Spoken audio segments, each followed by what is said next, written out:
Hello students, this is part 2 of chapter 7, that is control and coordination.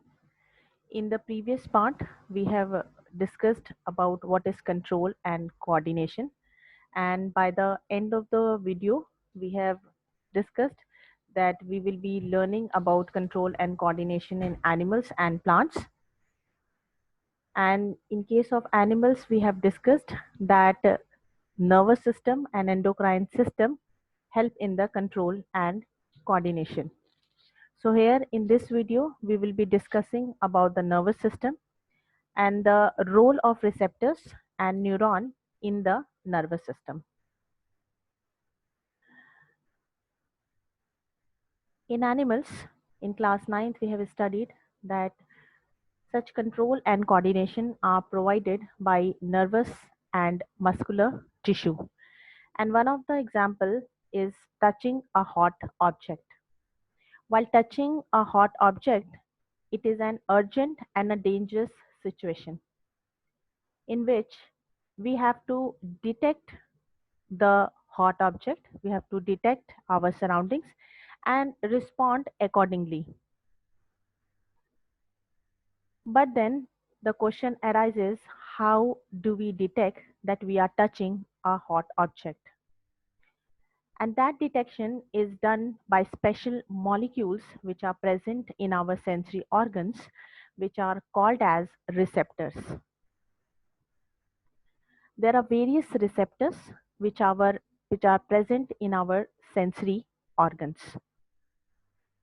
The first one is our photoreceptors, which are present in eye, which help us to detect vision. The second is the auditory receptors, which are also called as phonoreceptors in ear to detect sound.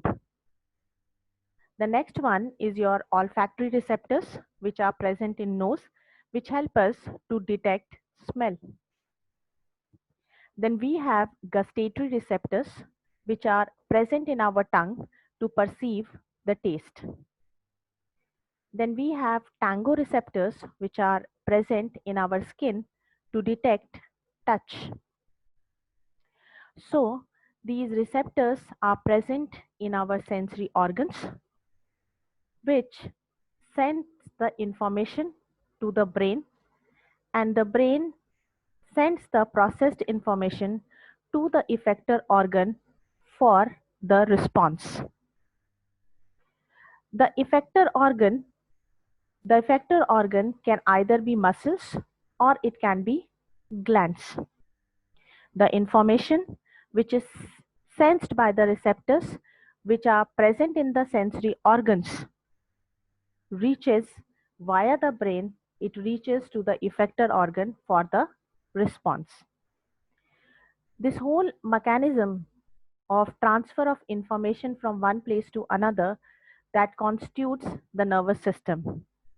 The information which is sensed by the receptor travels via the neuronal or nervous system to the brain, and the processed information travels via the nervous system to the effector organ for the response. Based on the receptors, there is a activity which is given in your books. So in this activity, what you have to do, you have to taste sugar. One time you have to taste the sugar without closing your nose, and another time you have to taste the sugar by closing your nose. See, and then you have to detect the difference between the taste when your nose was closed and another time when your nose was not closed. So you will identify that there is a difference in the taste. In spite of the fact that you know that the taste receptors are present in the tongue, you will think that there is no involvement of the nose. But let me tell you that complete taste of food comes by the combined action of the smell of the food and the taste quality.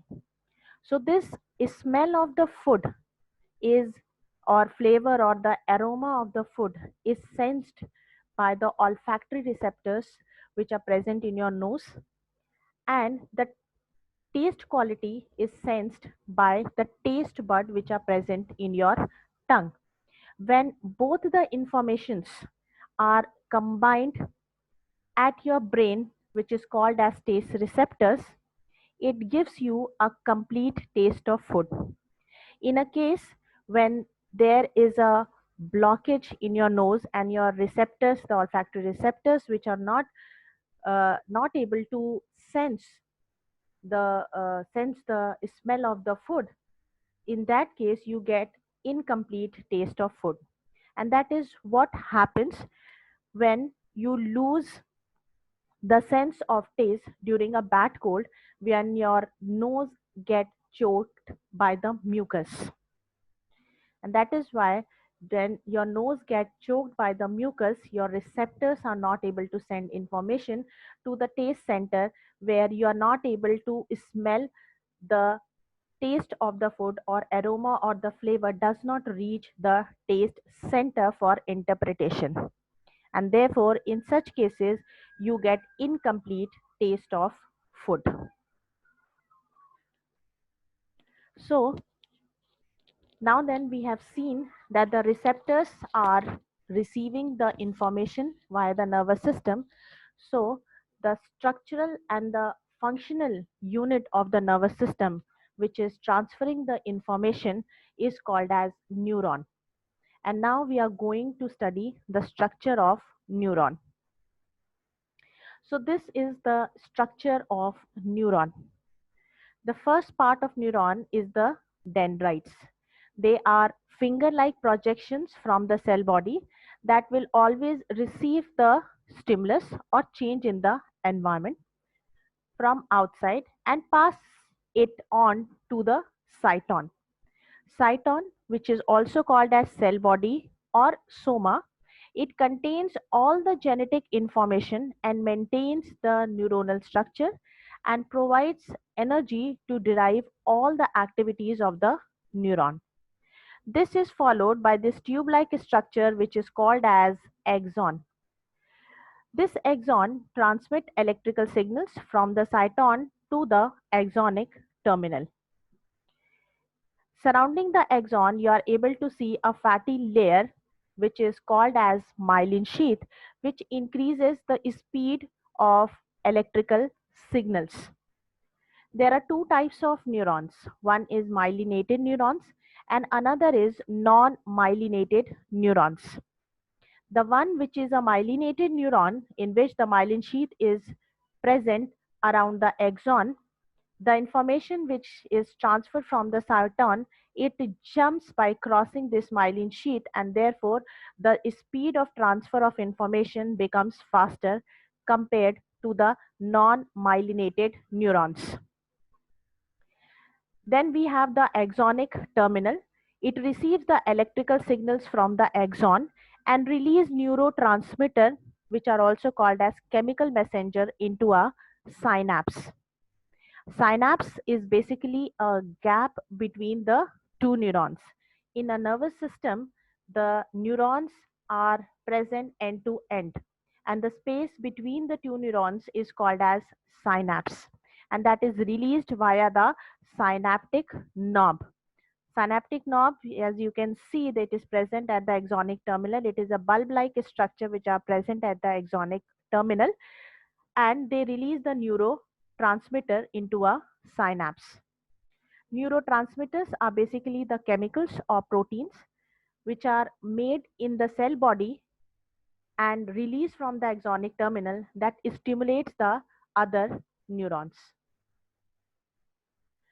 There are three types of neuron: sensory neuron, relay neuron, and motor neuron. Sensory neuron takes the information from the sensory organ and transfer it to the relay neuron. This relay neuron transfer the information, processed information, because this relay neuron is present in the central nervous system. So this sensory neuron takes the information from the sensory neuron and transfer it to the central nervous system, where relay neuron takes the processed information and transfers it to the motor neuron. So now the motor neuron transfers the processed information from the brain or the spinal cord or from the central nervous system to the effector organ for the response. Thank you and stay tuned for part 3 of the video.